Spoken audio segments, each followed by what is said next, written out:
Hey y'all, welcome to my channel. This is Straight Facts Commentary where I give you my unpopular opinions in everything pop culture. So please stick around and subscribe for more.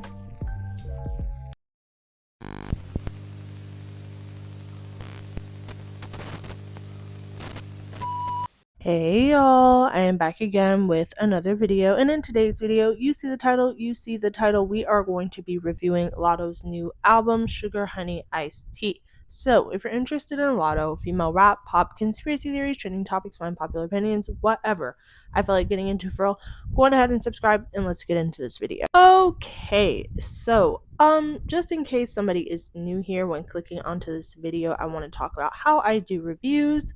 Typically, I don't do track by track reviews, but I think in this case I will do one just because I'm in the mood to today. So I usually get into each track and then I give my overall feel for the album and just generalized final thoughts.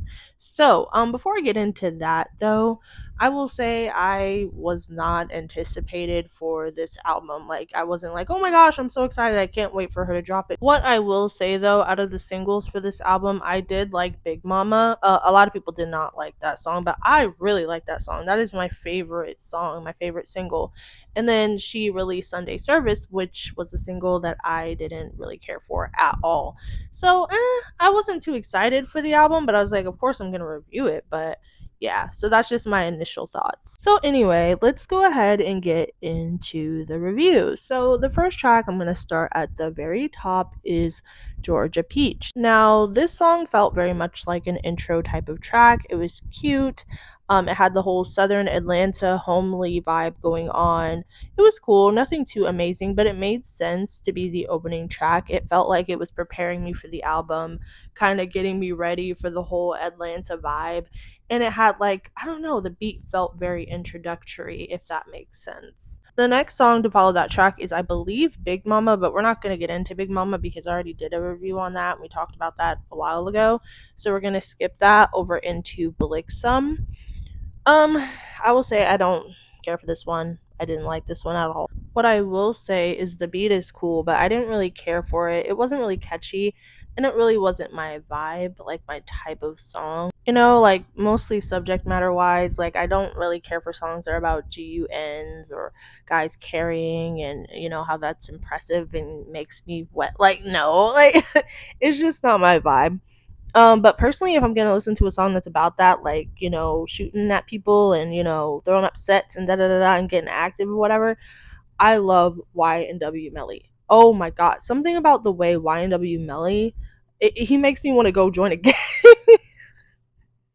Like join a gang or something. Like, he is hard. YNW Melly is hard. I love him. I don't know what it is. I think it's like how he's kind of melodic, but then also he has the hardness to him. I love him. But he's the only person that I'll really listen to when it comes to people talking about shooting up people. But anyway, yeah, I just didn't like this song. This felt like a cutesy girl version of a Thug song. Like, it just wasn't really hitting probably how she thought it would. Anyway, the next song is Settle Down. I liked her flow on this one. It was pretty decent, but nothing to stand out about it other than that. Her flow was cute, but nothing about it stood out, like lyrically or the beat or anything. It just was kind of meh. The next song is Shrimp and Grits.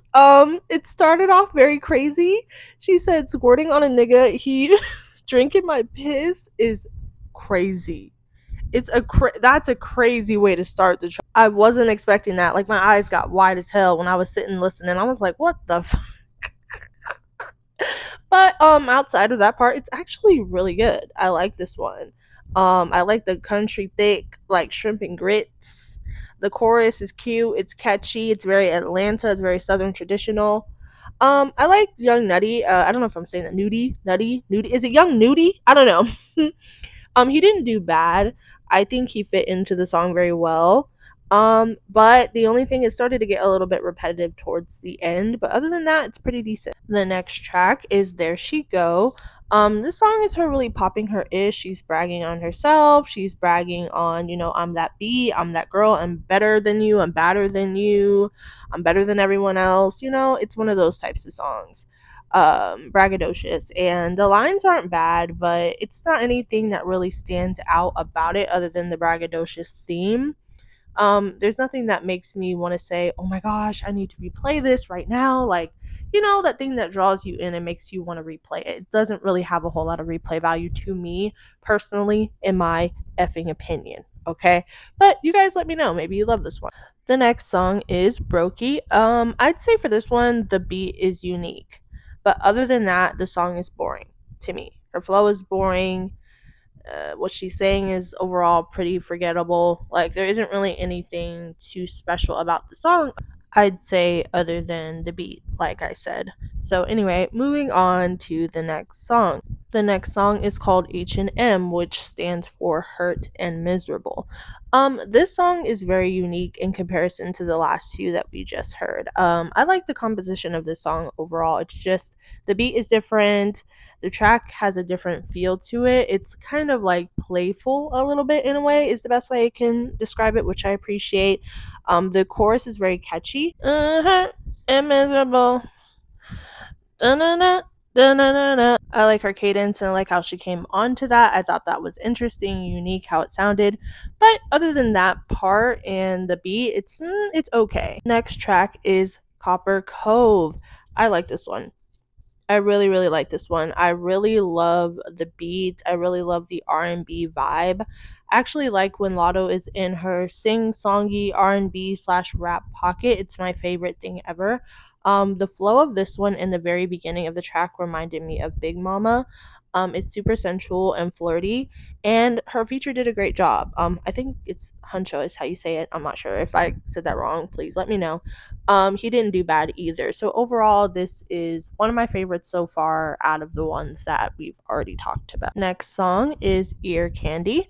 I also loved Ear Candy. This was with Coco Jones, I believe. Yeah, Coco Jones. Again, this is leaning into those R&B vibes and sounds. I think that Lotto sounds really good alongside R&B songs and singers. Also, when she does her own melodies herself, it's very smooth sounding, easy to listen to, vibey, and I love her flow on this track too. I think she flows better and more confidently on R&B fused tracks, in my opinion, opposed to just straight up rap song. Next song is Liquor.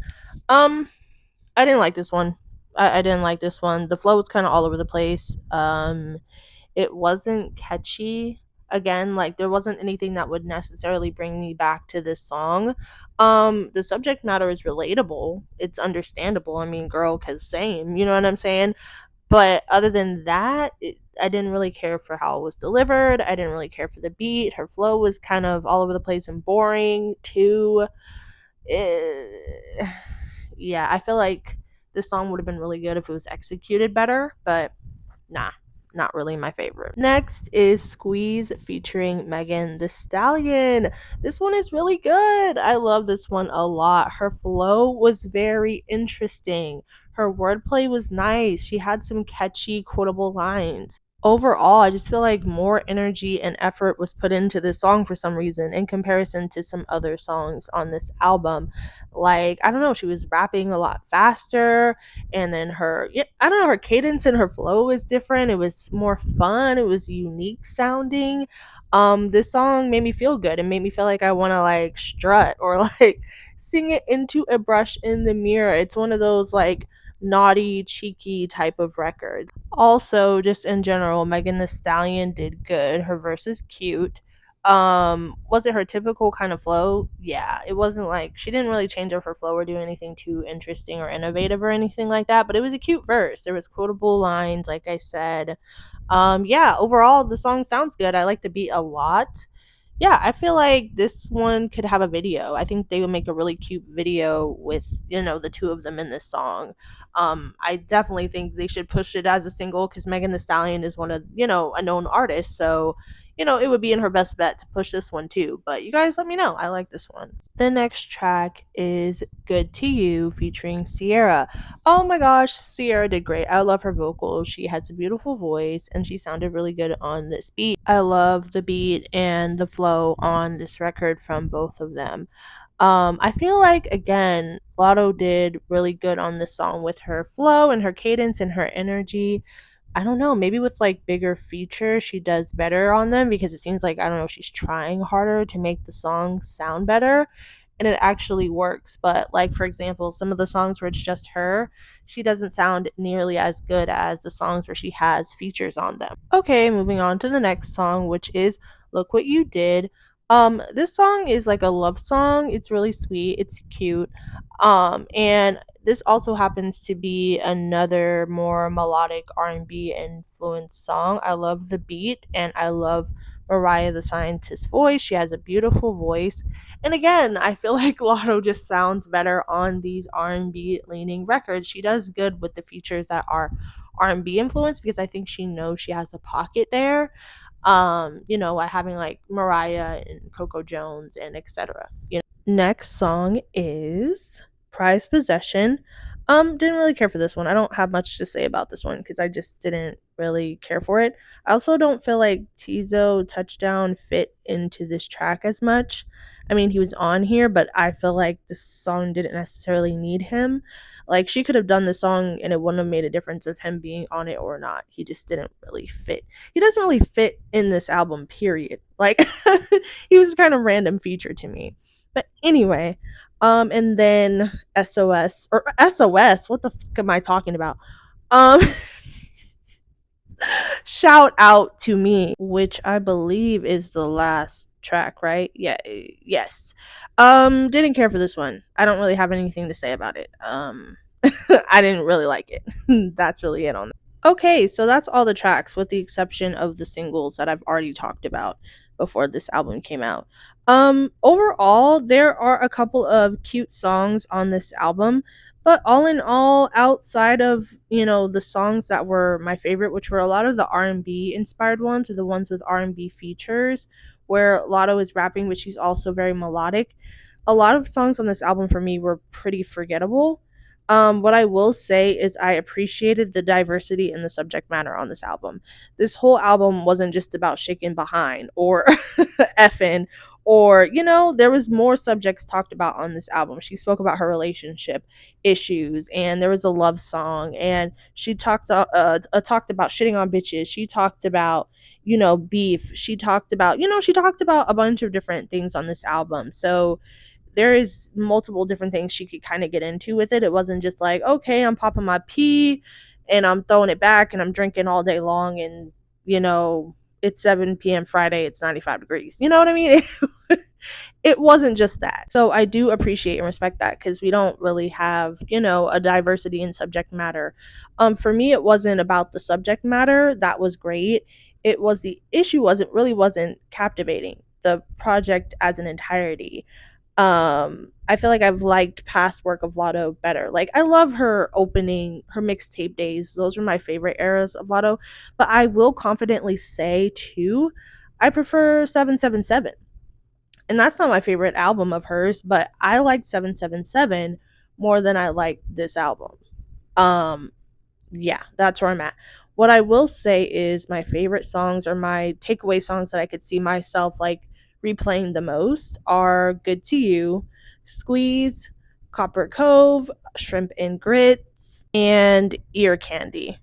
And most of those were like the more melodic R&B rap fusion ones and whatnot. So yeah, like that's where I'm at. I feel like her pocket is really that R&B melodic rap lane. You know what I'm saying? The straight up rap songs to me were missing something. Something was missing. Something was missing.